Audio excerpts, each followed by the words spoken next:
انور بھائی بہت شکریہ آپ کا. آپ کیونکہ واشنگٹن میں بیٹھے ہیں, آپ کا کہا ہوا وہ کہتے نا ہے مستند فرمایا ہوا, آپ کی بات میں وزن بھی ہے, صاف ظاہر ہے آپ وہاں پہ ان چیزوں کو ہم سے بہتر سمجھتے ہیں. لیکن مجھے تھوڑی سی آپ کی باتیں سن کے وہ ہو رہی ہے, مجھے کنفیوژن سی ہو رہی ہے جو آپ ہی کلیئر کریں گے. آپ کہہ رہے ہیں کہ کوئی اتنا بڑا مسئلہ نہیں ہے, جیسے ابھی یہ ربیہ نے بتایا آپ کو 3-4 آج کے جو ایونٹس ہیں, اور ساتھ میں بھی ان کا برٹش یہ ویسل کا بھی آ رہا تھا, اس پہ بھی اٹیک ہوا ہے, اس کو بھی وہاں پہ آگ لگی ہوئی ہے. تو آپ مطلب ہے اگر آپ کہہ رہے ہیں کہ اگر ہم دیکھیں امریکہ اور اس میں ایران کے درمیان کوئی نئی وار نہیں ہوگی, تو پھر کیا امریکنز نے نیوٹرل رہنا کا وہ فیصلہ کر لیا کہ ٹھیک ہے جی گلف جانے, ایران جانے, لہٰذا اگر انہوں نے اٹیک کیا ہے اس پہ یو ای پہ, وہ جو کہہ رہے ہیں, جو کلیم کر رہے ہیں کہ ہم پہ کوئی ڈرون اٹیک ہوا ہے, تو کوئی امریکن جوابی اٹیک نہیں کریں گے جو پہلے ماضی میں تھا کہ جی ہم نے ان کو ڈیفینڈ کرنا ہے گلف کو. تو کیا نیوٹرل ہو گیا ہے امریکہ؟ اگر آپ کی میں باتیں لوں کہ کچھ نہیں ہونا ان کے درمیان, اٹیک تو ہوئے سر آج اس پہ یو ای پہ, سر یہ تو کنفرم خبریں آ رہی ہیں. نیوٹرل بالکل نہیں ہوا ہے, امریکہ نیوٹرل نہیں ہے, لیکن یہ ہے کہ پہلے کی طرح نی جرک ریئیکشن نہیں ہوں گے. اب جو بھی فیصلہ ہوگا, جو بھی اقدامات اٹھائے جائیں گے, بہت سوچ سمجھ کے اٹھائے جائیں گے, کیونکہ دونوں طرف ایک خواہش موجود ہے مزید کشیدگی سے بچنے کی. البتہ یہ ہے کہ جب دونوں طرف فوجیں کھڑی ہوں اور اس طرح کی خلاف ورزی ہو رہی ہے, تو یہ خدشہ تو ہمیشہ رہتا ہے کسی وقت بھی یہ خلاف ورزی بڑی جنگ کا پیش خیمہ بھی ہو سکتی ہے. مگر بظاہر یہ لگتا ہے کہ دونوں صورتحال کی سنگینی کو سمجھتے ہیں اور اس کو اوائڈ کریں گے. نہیں, اس کو ہم اور طریقے سے دیکھ سکتے ہیں سر, کہ ہم نے دیکھا ہے یو ای جو ہے ہمارے برادر ملک ہے, بہت سارے ہمارے سٹیکس ہیں, ہمارے بہت بڑے انٹرسٹ ہیں. چند دن پہلے ان دا مڈل آف دا وار ہم نے دیکھا اجیت دوول صاحب جو ہیں انڈیا کے نیشنل سیکورٹی ایڈوائزر, جن کا اپنا ایک اجیت دوول ایک ڈاکٹرن ہے جو پاکستان کے حوالے سے وہ رکھتے ہیں, اور کبھی انہوں نے چھپایا بھی نہیں کہ ہم پاکستان کا کیا حشر نشر کس طرح کریں گے. ان کا یو ای میں پایا جانا, وہاں پہ موجود ہونا, صاف ذرا پاکستان کے لیے ریڈ فلیگ ہوگا. آلریڈی یو ای نے پیسے بھی مانگ لیے, ایک انیزینس تو تھی وہاں پہ ہمیں نظر آ رہی تھی.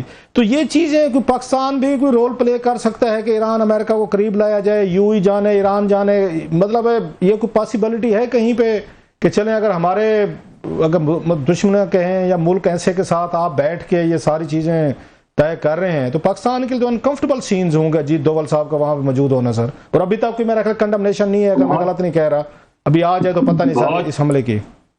بہت انکمفرٹیبل ہے پاکستان کے لیے ایک ایسے موقع پر جب ساری دنیا پاکستان کے رول کو پسند کر رہی ہے اور تسلیم کر رہی ہے. یہ جو شپ کا پاکستان کے حوالے کرنا اور کرو کا پاکستان کے حوالے کرنا کوئی چھوٹی بات نہیں ہے. اور اس کے علاوہ آپ دیکھیں 2-4 اور ڈیولپمنٹ ایسے ابھی ہوئی ہیں 24 گھنٹے میں جو پاکستان کے ساتھ فیور میں جاتی ہیں.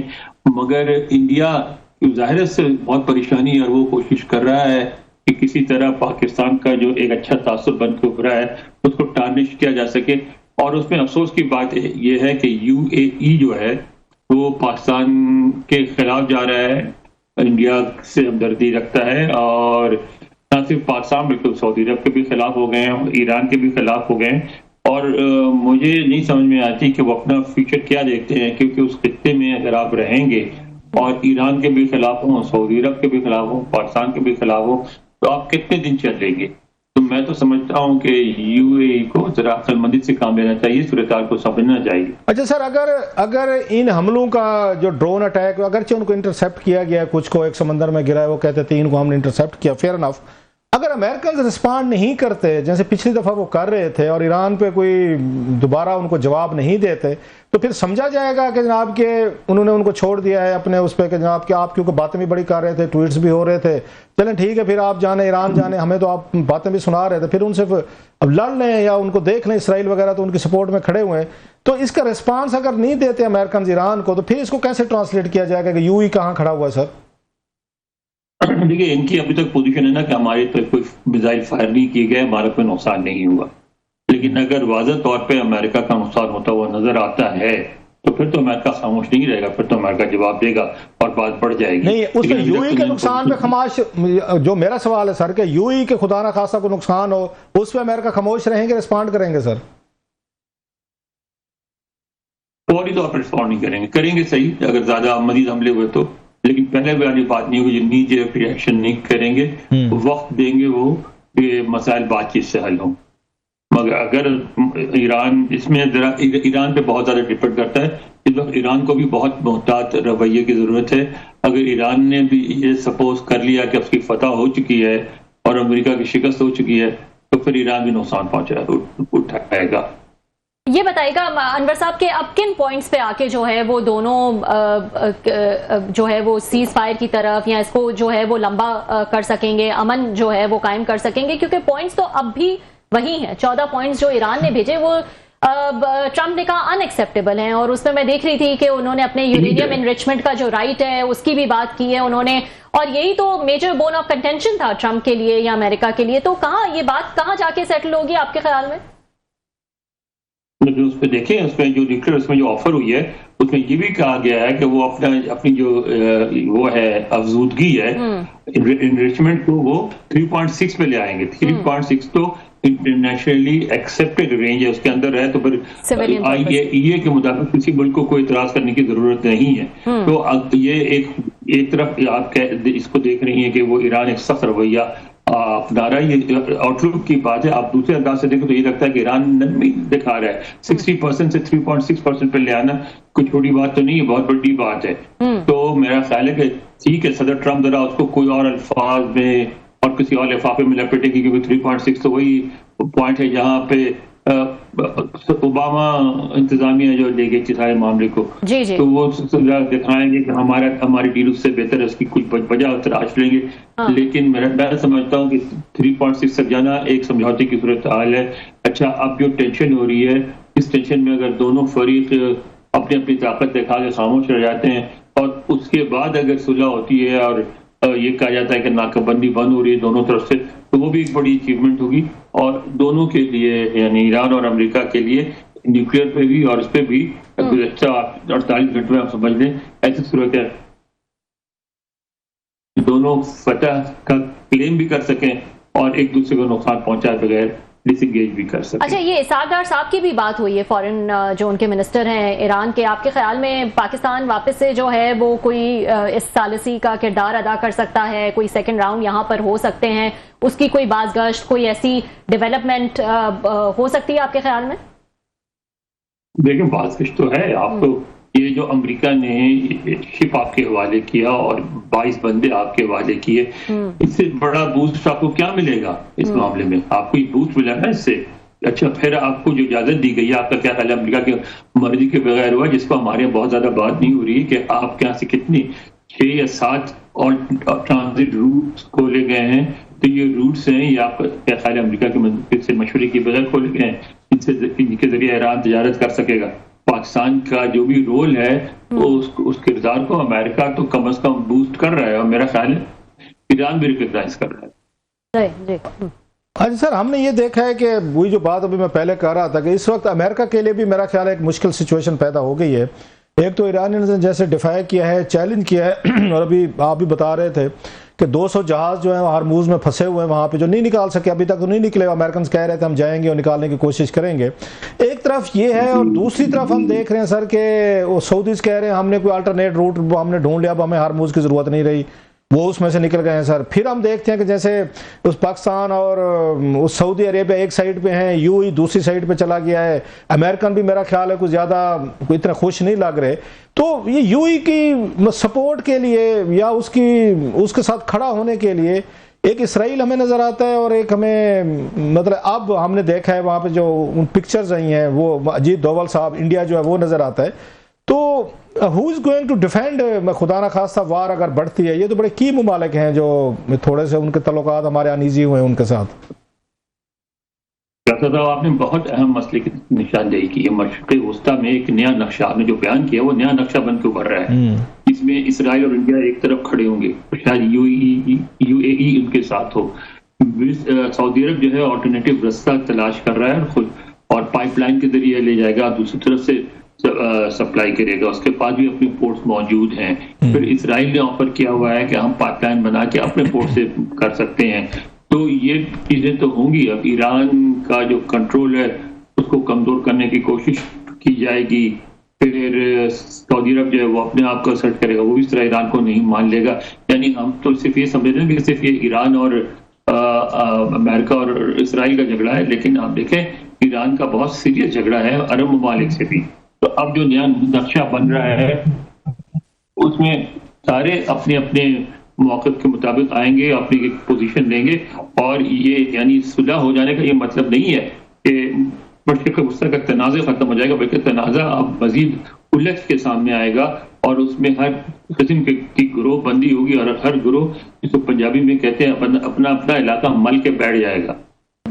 اچھا سر، ایک اور جو چیز ہم دیکھ رہے ہیں یہاں پر کہ باقی بھی خطے کے ممالک پہ ایران نے اٹیکس کیے، پاکستان نے بڑا ان کو رول ادا کیا کہ اب نہ کریں، سعودی عربیہ دیگر بھی اور وہاں خطے میں ممالک، کویت پہ ہوا، بحرین وغیرہ سب پہ، صاف ظاہر ہے یو ای پہ ہوا، سب پہ ان لوگوں نے اس طرح کا، ان ملکوں نے وہ ریئیکشن نہیں دیا جو یو ای نے انہوں نے دیا۔ یا آپ سمجھتے ہیں یو ای کا سب سے زیادہ نقصان ہوا ہے؟ ان کی بہت بڑی بتایا جا رہا ہے کہ جو کانفیڈنس تھا، جو ایک سیکورٹی تھی، جو وہاں پہ ایک اس کے لیے انویسٹر کے لیے ایک ماحول تھا۔ ابھی بھی آج میں پڑھ رہا تھا بلومبرگ کی رپورٹ پڑھ رہا تھا کہ ان کی فلائٹس ہیں بڑی متاثر ہوئی۔ سب سے زیادہ نقصان یو ای کا ہوا ہے، لہذا یو ای چپ نہیں بیٹھ سکا، تو انہوں نے ادھر ادھر ہاتھ مارے ہیں، انہوں نے اسرائیل سے بھی بات کی ہے اور انڈیا سے بات کی ہے۔ اور انڈیا کیا کر سکتا ہے؟ چلو ہمیں اس کی تو سمجھ آ گیا کہ اسرائیل کے آئے، انہوں نے جو بھی اپنا آئرن ڈوم وغیرہ پیش کیا، جو بھی انٹرسیپشن ہوئی، انڈیا کا کیا رول دیکھتے ہیں کہ یو ای کے لیے وہ کیا کر سکتا ہے سر؟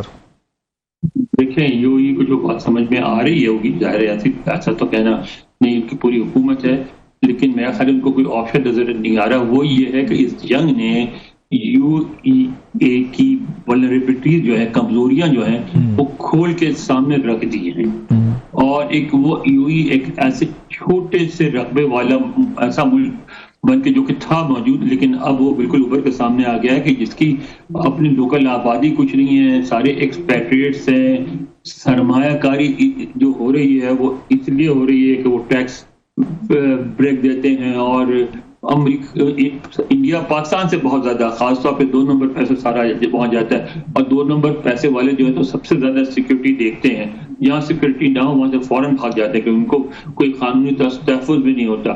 تو ایسی صورتحال میں یہ بات تو بالکل نظر آ رہی ہے کہ شاید یو ای کے لیے اپنا جو موجودہ تشخص ہے ایک ایسے ملک کے طور پہ جو جہاں آپ کا سرمایہ محفوظ ہے، بس ایک ہی اٹریکشن ہے، ان کے بعد کوئی اٹریکشن نہیں کہ جی ہمارے آپ نے بات کی، لاسٹ کوسچن سر، آپ نے بھی بات کی ان کی کہ وہاں پہ الیگل منی جو ہے وہ دنیا بھر سے آتی ہے پاکستان سے، $10 ارب کا ایسٹیمیٹ دیا گیا تھا کہ پاکستانیوں کو جدادیں ہیں پچھلے 2-3 سالوں میں، یہ فگر آتے رہے 19-20 آگے پیچھے۔ ابھی ہم نے دیکھا ہے ملک ریاض اور ان کے صاحبزادے علی ریاض کے یہاں ریڈ وارنٹ جاری کیے گئے ہیں، اور دونوں جو ہیں یو ای میں ہیں۔ یہ کوئی نئی آپ سمجھتے ہیں ایک پروسیس ہے، لیگل پروسیس ہے، یا ایک نئی ہماری کوئی tug of war, cold war شروع ہو رہی ہے ان ادر وے؟ اور یو ای چاہے گا کہ ان کے جو اتنے بڑے انویسٹر ہیں وہاں پہ رہتے ہیں، ان کو انٹرپول وغیرہ جو ہے یا کوئی اور اس طرح کی فورس جو ہے ان کو یہاں سے لے جائے؟ آپ اس کو کس تناظر میں دیکھتے ہیں سر؟ نہیں، یو ای بالکل نہیں جائے گا، لیکن اگر پاکستان کے تعلقات جس تیزی سے بہتر ہو رہے ہیں امریکہ کے ساتھ، اور پاکستان جو کردار ادا کر رہا ہے، پاکستان اگر وہ کردار ادا کرنے میں کامیاب ہو گیا، جنگ ختم ہو جاتی ہے، تو یو ای کے لیے پاکستان کو اگنور کر کے وہاں کوئی بھی اسٹریٹجی بنانا آسان نہیں ہوگا، کیونکہ پاکستان کے ساتھ اگر امریکہ کم از کم کچھ نہیں تو نیوٹرل ہوگا، چائنا پاکستان کے ساتھ ہے، سعودی عرب پاکستان کے ساتھ ہے۔ یو اے ای کی ولنریبلٹیز جیسے میں نے کہا، کمزوریاں سامنے ابھر کے آ رہی ہیں، اور ان کو ڈر لگ رہا ہے کہ وہ ایک انویسٹمنٹ اٹریکشن کے طور پر بہت عرصے کنٹینیو نہیں کر سکیں گے۔ ان کو یو ای کی یہ شکایت بھی تو ہے، یو ای کی ہم سے یہ شکایت بھی ہے کہ ہمارا آپ سے اتنا تعلق، اتنا آپ کے مین پاور ہے، ہمارے لیڈروں کی ان کی پراپرٹیز ہیں، ان کے بچوں کی وہاں پہ جابز ہیں، کمپنیز ہیں، پیسہ ہے، وہ ہم سب کو پتہ ہے کس کس کے ہیں۔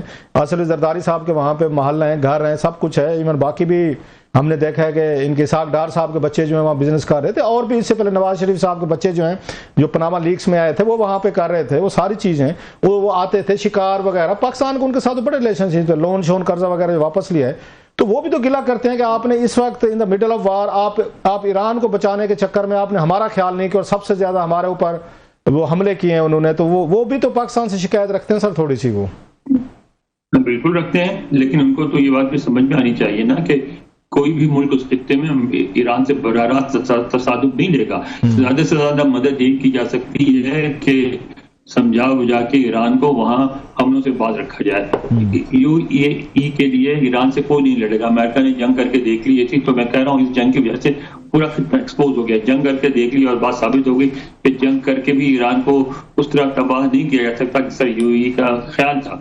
تو اب یو اے ای کو ایران سے سمجھوتا کرنا پڑے گا، ایک مضبوط ریجن پاور کے طور پر اسے ڈیل کرنا پڑے گا. بہت بہت شکریہ، تھینک یو سو مچ انور صاحب ہمیں جوائن کرنے کے لیے. واشنگٹن ڈی سی سے انور اقبال صاحب ہمارے ساتھ موجود تھے اور ہمیں اس وقت اپڈیٹ کر رہے تھے. آج جو ہے وہ آغاز تو بڑی اچھی نیوز سے ہوا کہ جو ایران کے 22 کرو ممبرز تھے ایران کی شپ کے، ان کو جو ہے وہ ایویکویٹ کر دیا گیا. تو ایسا لگ رہا تھا کہ کانفیڈنس بلڈنگ میجر ہے، لیکن اس کے بعد ہم نے دیکھا کہ ایرانی اسٹیٹ میڈیا کا جو ہے وہ یہ دعویٰ تھا کہ یو ایس نیول شپ پہ جو ہے وہ اٹیک کیا گیا ہے جو کہ اسٹریٹ آف ہارمز سے گزرنے کی کوشش کر رہا تھا. ہوایور سینٹکام نے اس کو ڈینائی کیا ہے اور اس کو کہا ہے کہ یہ فیک نیوز ہے. لیکن اس کے علاوہ یو اے ای پہ بھی، انرجی فیسلٹی پہ بھی اٹیک کیے گئے، جبکہ ڈرون اٹیک کرنے کی کوشش کی گئی، جبکہ اس کو یو اے ای نے انٹرسیپٹ کر دیا. اور ان کے آئل ٹینکر پہ بھی جو ہے وہ ایران ان کا کلیم ہے کہ ایران نے اٹیک کیا. تو معاملات جو ہیں وہ کچھ کشیدگی کی طرف ہی بڑھتے ہوئے نظر آ رہے ہیں. اگلے کچھ دن جو ہیں وہ کافی اہم ہیں. ایک بریک شامل کر رہے تھے ناظرین، بریک کے بعد ایک اور اہم نیوز ہے، اس کو بھی کور کریں گے. ویلکم بیک ناظرین، ایک اور اہم ایشو ڈسکس کر لیتے ہیں. بڑا جو ہے وہ ہاٹ ٹاپک چل رہا ہے. 21 برس سے جو ہے یہ ون کانسٹیٹیوشن ایونیو پہ جو ٹوین ٹاورز ہیں وہ ایک متنازع پروجیکٹ جو ہے وہ مانا جاتا ہے. ایک زمانے میں اس کی لیز جو ہے وہ بحال کر دی گئی تھی، اب واپس سے جو ہے اسلام آباد ہائی کورٹ نے اس کی لیز جو ہے منسوخ کرنے کا فیصلہ دے دیا ہے. وزیر اعظم نے بھی اس پر جو ہے کمیٹی بھی بنا دی اور بلڈنگ خالی کروانے کے عمل کو بھی روک دیا ہے. اور بڑے ہی کوئی ایگریسو طریقے سے یہ بلڈنگ ایک رات کو جو ہے وہ خالی کروائی گئی تھی سی ڈی او پولیس کی جانب سے. کلاسا صاحب سے اس کی ڈیٹیل جانتے ہیں کیونکہ ایک عرصے سے جو ہے کلاسا صاحب نے بھی اس کو فالو کیا ہے اور کور کیا ہے. لیکن کلاسا صاحب اس سے پہلے کہ آپ ڈیٹیلز میں جائیں، میں نے تو سنا ہے کہ آپ اور عامر متین صاحب جو ہیں ان کو رات کو جو ہے وہ ایک میسج آ جاتا ہے، ایک فون آ جاتا ہے کہ آپ صبح جو ہے وہ عدالت میں پیش ہوں توہین عدالت کے لیے. تو یہ پورا معاملہ ایک طرف کہ کس نے ڈیولپ کیا، کون اس میں رہنے گیا، کس کے نام پہ یہ تھے، کس نے خریدے، کس نے بیچے، آپ اس میں کہاں سے فٹ ہو جاتے ہیں؟ کیا یاد دلا دے، یہ بات ہے 2019 کی. صحیح. تو میں اس وقت 92 چینل پہ تھے اور بہت بڑی ہم نے وہاں پہ بھی یہ سٹوریز کی ہوئی ہیں، خاصی کی ہوئی ہیں، اچھے خاصے. ابھی بھی یوٹیوب پہ جائیں تو پروگرام آپ کو بہت سارے مطلب مل جائیں گے اسی ہی ایشو پہ، کانسٹیٹیوشن 1 پہ. ہر کوئی خوش تھا کہ شاید معاملہ سیٹل ہو گیا، سو کبھی سامنے نہیں آیا. اب یہ معاملہ تو 2023 سے چل رہا ہے. اس کے بعد یہ 3 سال بعد اس کا فیصلہ آیا تو یکدم شور مچ گیا. ہوا یہ تھا ہمیں شام کو نا میسیجز ہے، فون ہے میرا خیال ہے کوئی سپریم کورٹ سے، ان کے شاید رجسٹرار آفس ہے کہ آپ کو کل صبح 8 بجے 8:30 بجے آپ کو پیش ہونا ہے وہاں پر اس میں یہ چیف جسٹس ثاقب نثار صاحب کی عدالت میں. آپ کے خلاف توہین عدالت کی وہ ہو رہی ہے، پروسیڈنگ ہو رہی ہیں. میں کہ ہم غریبوں کا قصور کیا ہے؟ انہوں نے کہا آپ کا قصور یہ ہے کہ جو وہ عدالتی کارروائی میں وہ جو ان کا ٹلٹ تھا ٹوارڈز اس بلڈنگ کے، وہ جو تھے مطلب کنٹریکٹر کہیں یا وہ کمپنی کہیں جو بھی تھا، آپ نے ان کو تنقید کا نشانہ بنایا اور آپ نے سٹوریز کی ہیں جس سے یہ لگا کہ عدالت جو ہے ان کو کوئی ایکسٹرا آرڈنری قسم کی فیور دینا چاہتی ہے. اچھا. یہ ساری چیزیں ہم نے ایک رات پروگرام میں کی تھیں، پوائنٹ اٹھائے تھے، کیونکہ وہ یہ کہہ رہے تھے جناب کہ وہ ثاقب نثار صاحب جو ہیں، اب آپ کے اس وقت کے جو جج صاحب تھے جب یہ عدالت میں چیلنج ہوا، میں اس کے بیک گراؤنڈ میں بعد میں جاتا ہوں، تو عطر منیلا صاحب تھے جنہوں نے ججمنٹ لکھی تھی، جنہوں نے اس کو لیز کو کینسل کیا تھا، جو بعد میں چیلنج ہوئی سپریم کورٹ میں، جس کو وہ انہوں نے ہیئرنگ کس نے کی تھی؟ انہوں نے ثاقب نثار صاحب نے. وہاں پہ 2-3 کیسز تھے. یہ صرف اکیلی یہ بلڈنگ نہیں تھی، لوگوں نے اس پہ فوکس نہیں کیا. بنی گالا میں عمران خان صاحب والا بھی مسئلہ تھا. ان کا جو گھر ہے وہ بھی اسی ہی اس میں آ رہا تھا کہ اس میں وہ ریگولر گھر نہیں تھا، اس کی بھی irregularities تھیں. سو 2 فیصلے کیے تھے انہوں نے ثاقب نثار صاحب نے، اور موسٹلی کہا جا رہا تھا کہ جناب کہ اس کے پیچھے جو ہیں، تو کیونکہ خان صاحب اس وقت وزیر اعظم تھے اور خان صاحب اس وقت جنرل فیض صاحب بھی تھے، جنرل باجوہ صاحب بھی تھے، سیم پیج چل رہا تھا. تو یہ اس وقت ریومرز کہہ لیں، ریومر تو میں نہیں کہوں گا، یہ باتیں ہو رہی تھیں کہ جناب کہ شاید اس کے جو بینیفیشری جو ہے نا، تو کیونکہ خان صاحب کو ڈبل فائدے ہو رہے تھے. ایک ان کا وہاں پہ کانسٹیٹیوشن 1 میں ان کا اپنا یہ فلیٹ بھی تھا. اچھا، وہاں خواجہ آصف صاحب کے بھی تھے، اس میں کشمالہ طارق صاحب کے بھی تھے، اور بھی لمبی لسٹ ہے. ہمارے رانا صاحب جو ہم نے اس وقت دی تھی، ساری لسٹ وغیرہ دی تھی، بڑے بڑے بگ گنس ہے، بیوروکریٹ بھی تھے، مطلب اور لوگ بھی تھے سارے، کیونکہ 240 کے قریب تھی. تو ہم نے اس پہ کوسچنز ریز کیے تھے کہ بھائی صاحب آپ اس کو کیسے ریگولائز کر رہے ہیں. اچھا ان دنوں میں کچی آبادیاں بھی گر رہی ہیں, یہ مسئلہ ہو رہا تھا جو بنی گالا میں ہوا ہے نا. ان دنوں میں یہاں پہ سارے کے سارا وزارت داخلہ جو ہے وہ آپریشن کیے ہوئے تھی. بارہ کھو میں ہو رہا تھا, ادھر کھنا پول ہو رہا تھا, ادھر G11 میں ہو رہا تھا, اخوان بستیوں میں گرائی جا رہی تھی جو کہ ٹھیک ہو رہی تھی. بہت ساری غلط چیزیں بھی تھیں وہاں پہ, ان چیزوں میں باقاعدہ وہاں سے چوری ٹیررزم وغیرہ ہو رہی تھی. تو اس پہ سوال اٹھ رہے تھے کہ جناب کہ یہ بڑے لوگوں ایگزیکٹلی یہ سوال آپ آج بھی جائیں نا اخبار اٹھا لیں, ٹی وی شوز 2019 کے جب یہ سارا مسئلہ آ رہا تھا اس وقت ایگزیکٹ یہ سچویشن تھی جیسے اب بری امام والے کو اس کے ساتھ کمپیئر کیا, اس وقت ان کے ساتھ ہو رہا تھا, یا اخوان بستی کے ساتھ, یا کھنا پول, بارہ کو وغیرہ ساری چیزوں پہ. انہوں نے ہمیں بلا لیا جناب صبح مجھے مالک صاحب کو, اچھا مالک صاحب کو بھی بلایا گیا تھا, محمد مالک صاحب کو, مجھے بھی اور عامر متین صاحب کو بھی. مالک صاحب لاہور میں تھے, انہوں نے کہا بھائی میں تو نہیں آ سکتا. اچھا ہمیں کہا جی آپ جائیں. خیر ہم صبح پیش ہوئے جناب وہاں پہ, تو انہوں نے خاصا ہمیں جھاڑا, اچھا خاصا جھاڑا انہوں نے ثاقب نثار صاحب نے کہ بھائی جج ہیں, چیف جسٹس ہیں.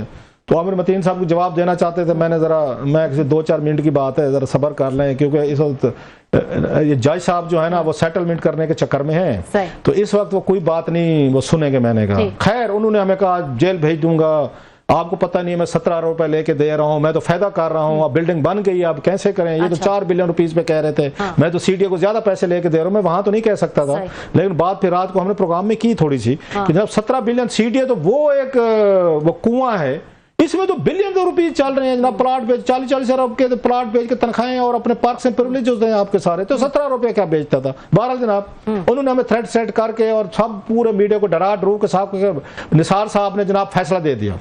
جو عطر منیلا صاحب نے وہ کینسل کیا تھا کہ نہیں کرنا, اس میں بہت ساری چیزیں تھیں, وہ ایک علیحدہ بحث ہے. تو اس کے بعد جناب یہ کہا گیا کہ 17 بلین روپیز جو ہے نا, کیونکہ میڈیا کو جیسے میں نے کہا ساتھ میں خان صاحب انہوں نے ایک اور کام کیا کہ یہ ساری ریگولرائزیشن جو ہے نا یہ کیبنٹ سے کرا لی جائے.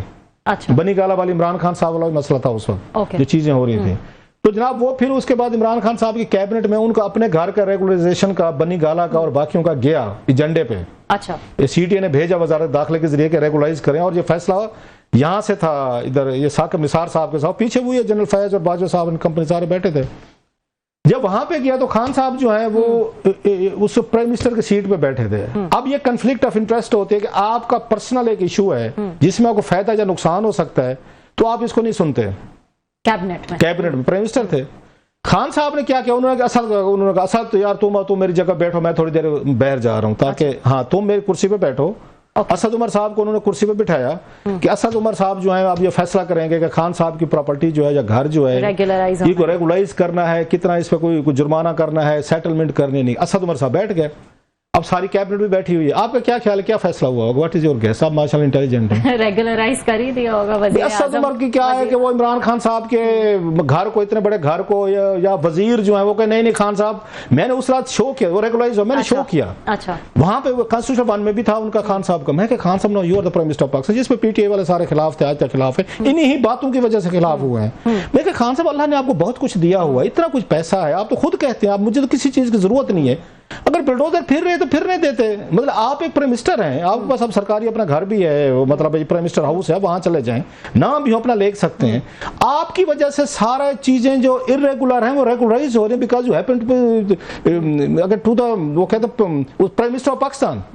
آپ کی چیزیں ریگولائز کرنے کے لیے اب وہ سارے کی ساری چیزیں ریگولائز کر رہا ہے. وہ جو CDA جو ہے, انہوں نے زوننگ وغیرہ بھی چینج کی تھی اس وقت, CDA نے, کہ پرائم منسٹر کو اکوموڈیٹ کرنے بڑا کام ہوئے تھے.